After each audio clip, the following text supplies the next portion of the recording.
सुंदरवन के जंगल में एक चुड़ैल गांव के सभी पक्षी को गुफा में ले जाकर मार देती थी। ये चुड़ैल वाली बात गांव के सभी पक्षी को पता लग गई थी, जिससे वह गांव के बाहर नहीं निकलते थे।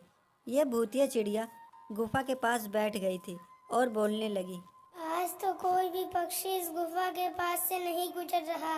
अब मुझे कुछ करना ही होगा। भूतिया चिड़िया सभी पक्षी के घर के पास डोसा बेचने लगी।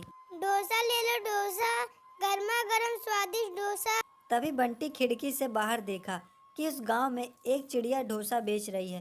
तब उसने अपनी पत्नी टोनी से कहा, टोनी बाहर देखो, चिड़िया हमारे गांव में डोसा बेच रही। अजी, इसे इस गांव में पहली बार देखा।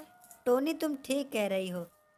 अजी, कहीं वो चुड़ैल तो नहीं? नहीं टोनी, वह डोसा बेचने वाली है, कितनी अच्छी लग रही है।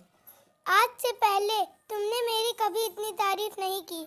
अरे टोनी तुम गुस्सा मत हो, मैं तो ऐसे ही कह रहा था। चलो हम दोनों डोसा खाते हैं। नहीं, मैं नहीं जाऊंगी, आप जाइए। बंटी उसके पास जाता है और डोसा खाता है। उसे डोसा बहुत ही स्वादिष्ट लगता है और वह बोला, तुम्हें इस गांव में पहली बार देखा है और तुमने कितना स्वादिष्ट डोसा बनाया है। मैं पास के जंगल में ही रहती हूँ। धीरे धीरे सभी पक्षी उसका डोसा खाते हैं और उसका डोसा गांव में पूरी तरह मशहूर हो जाता है। वह भूतिया डोसा वाली अपनी चाल चलती है। कोई भी पक्षी उसका डोसा खाता और वह बेहोश हो जाता। तभी वह सभी पक्षियों को अपने ठेले पे ले जाकर उसी गुफा में छोड़ आती। रोज वह ऐसे डोसा बेचती। एक दो पक्षी को अपने ठेले पर लेकर चली जाती।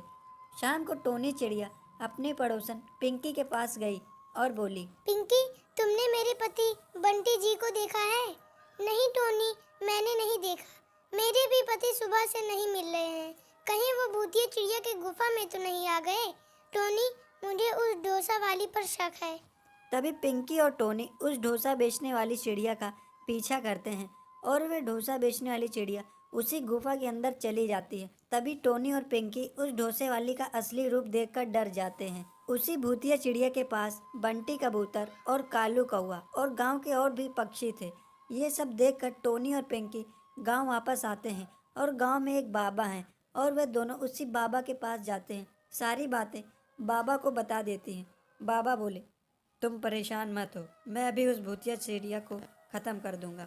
बाबा उस गुफा के पास जाते हैं और उस भूतिया चिड़िया को बोले, तुम इन सभी पक्षियों को छोड़ दो, नहीं तो मैं तुम्हें मार दूंगा। भूतिया चिड़िया बोली, मैं जंगल के किसी भी पक्षी को नहीं छोड़ूंगी।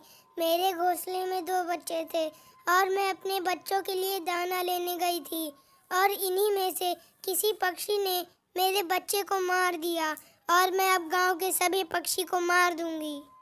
बाबा बोले, लेकिन किसी एक पक्षी ने तुम्हारे बच्चों को मारा है, तुम सभी को क्यों सजा दे रही हो? मैं किसी को नहीं छोड़ूंगी, तुम यहाँ से चले जाओ। तभी बाबा उस भूतिया चिड़िया के ऊपर गंगा जल डाल देते हैं, जिससे वह भूतिया चिड़िया जलने लगती है। भूतिया चिड़िया बोली, बाबा, मेरे ऊपर गंगा जल मत डालो, वरना मैं मर जाऊंगी। अगर मैंने तुमको नष्ट नहीं किया तो तुम जंगल के किसी भी पक्षी को नहीं छोड़ोगे। ऐसे बाबा ने उस भूतिया चिड़िया को मार दिया और सभी पक्षी को उसके जाल से छुड़ा लिया। तो दोस्तों, ये थी हमारी आज की कहानी। अगर आपको यह वीडियो पसंद आए तो इसे लाइक करें, सब्सक्राइब करें